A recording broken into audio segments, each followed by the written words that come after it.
Hi everyone, welcome back. Last video में हमने थोड़ा सा 3D डिस्कस किया, ब्लेंडर डिस्कस किया, थोड़ा सा उसका इंटरफेस से गो थ्रू किया। आपने लास्ट वीडियो नहीं देखी तो मैं यहाँ कहीं लिंक मेंशन उसका कर दूँगी, आप वो देख सकते हैं ताकि आपको थोड़ी बेहतर अंडरस्टैंडिंग हो चीज़ों की। आज हम कुछ डिटेल में जाके चीज़ें डिस्कस करेंगे। जैसे ब्लेंडर में हम 3D व्यू पोर्ट में आ जाते हैं, 3D कर्सर होता है, इसके अलावा ग्रिड होता है और हमारे पास गिज़मोज़ होते हैं, X axis, Y axis, Z axis. इन सबको अंडरस्टैंडिंग की बेहतर थोड़ी सी बनाएंगे हम।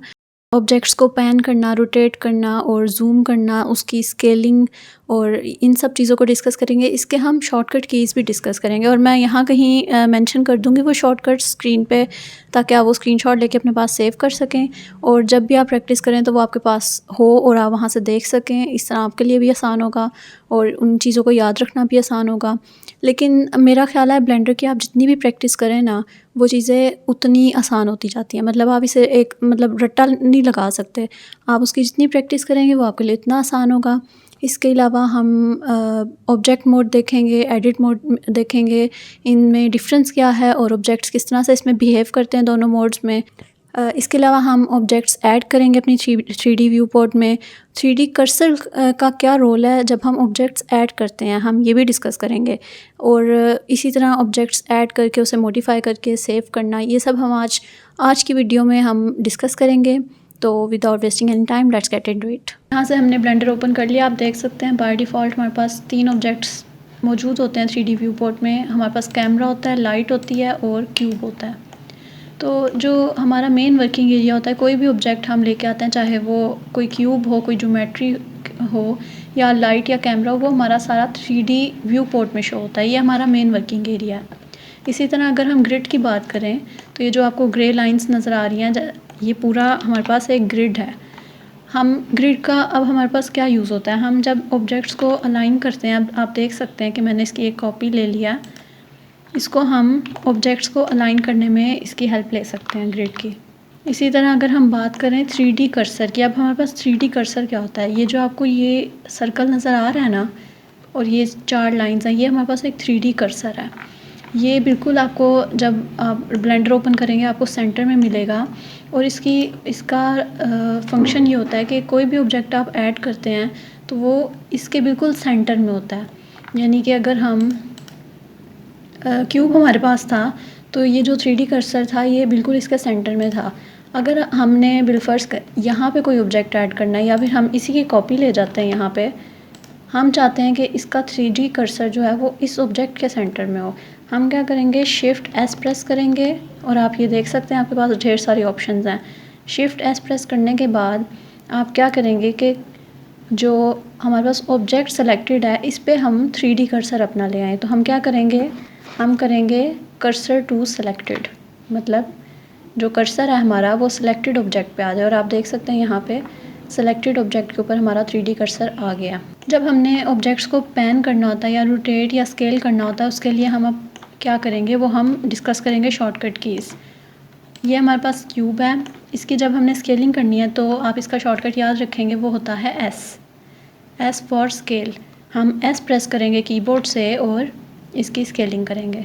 अगर हम इस क्यूब का डबल साइज़ चाहते हैं, मैं ये पहले एक्स्ट्रा क्यूब डिलीट कर देती हूँ।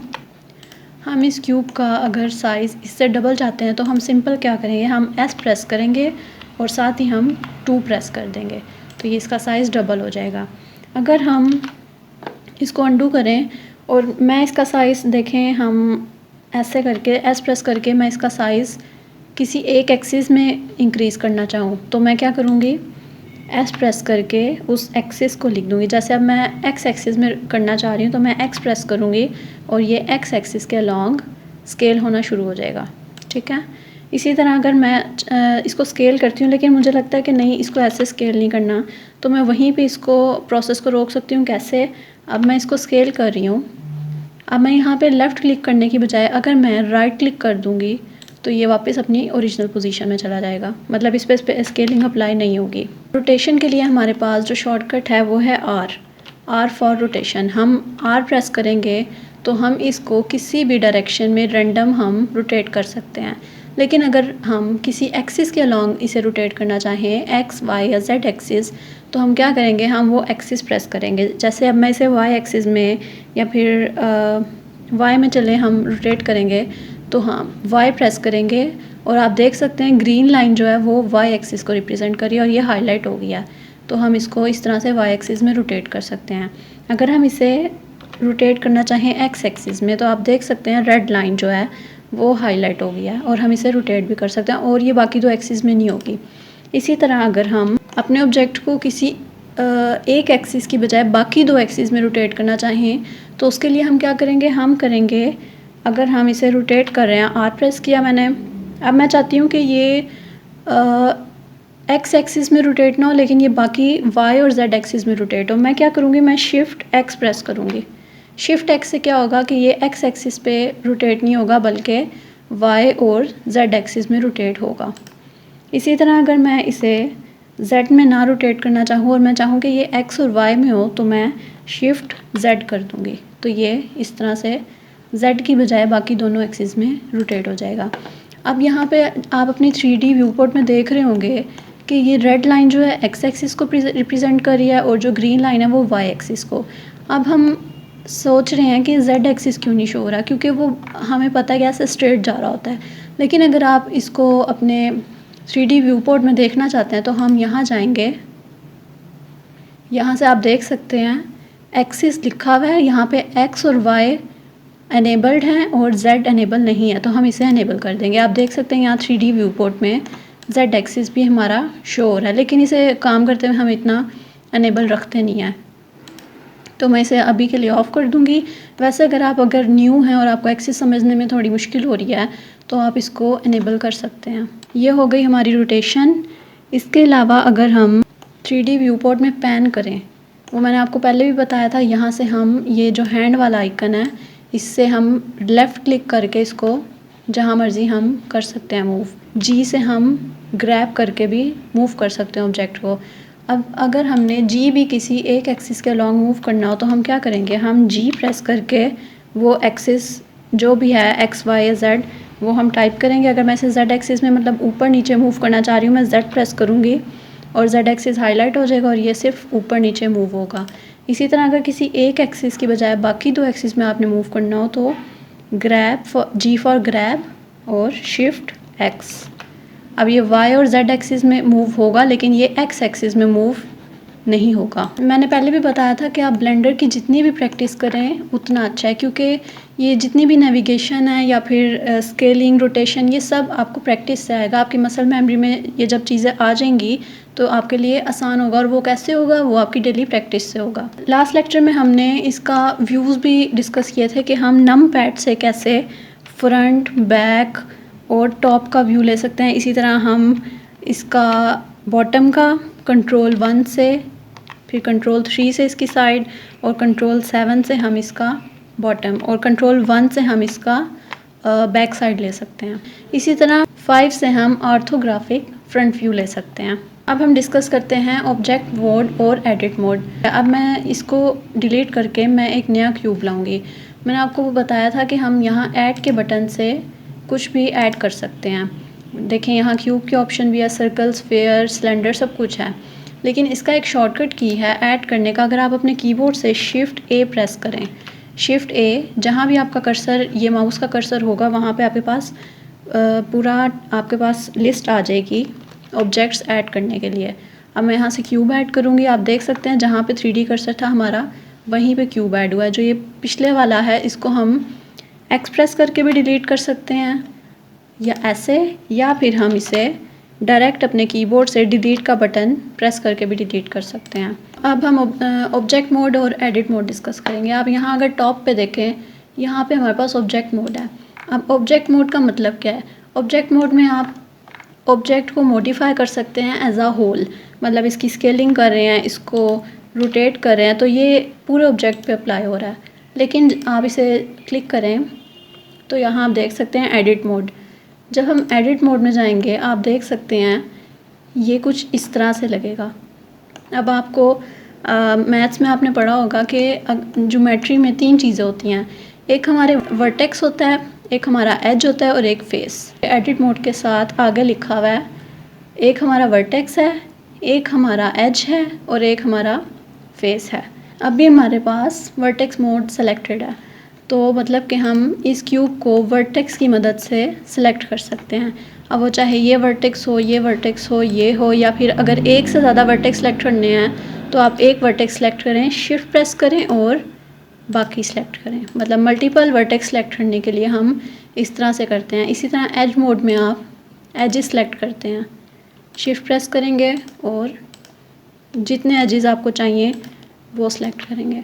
इसी तरह अगर फेस मोड पे आ जाए तो आप होल फेस सेलेक्ट कर सकते हैं, जैसे यहाँ पे शो हो रहा है। अब इसका मतलब क्या है, आप इसको आपने अपने ऑब्जेक्ट को मॉडिफाई करना है तो आप वर्टेक्स की मदद से कर सकते हैं, एजेस की मदद से, या फिर फेस की मदद से। एडिट मोड में अगर मैं चाहूँ कि मुझे इस क्यूब का जो ये एज है, ये इसका या तो मुझे साइज़ कम चाहिए, एस प्रेस किया मैंने, इसका साइज़ कम हो गया। इसी तरह अगर मैं इसे रोटेट करना चाहूँ तो ये बिल्कुल ये एज होगा, बाकी सारे एजेस अपनी जगह पे रहेंगे। अब हम बात करते हैं एक्सट्रूड और इंसर्ट की। अब एक्सट्रूड और इंसर्ट क्या होता है? एक्सट्रूड आपको वर्ड से पता चल रहा होगा, किसी भी चीज़ को एक्सट्रूड करना मतलब एक्सटेंड करना। तो अगर हम इसका फेस सेलेक्ट करें और मैं ई प्रेस करूँ, ई फॉर एक्सट्रूड, कीबोर्ड से मैं ई प्रेस करूँ और ये आप देख सकते हैं जेड डायरेक्शन में ये इस तरह से एक्सट्रूड हो रहा है।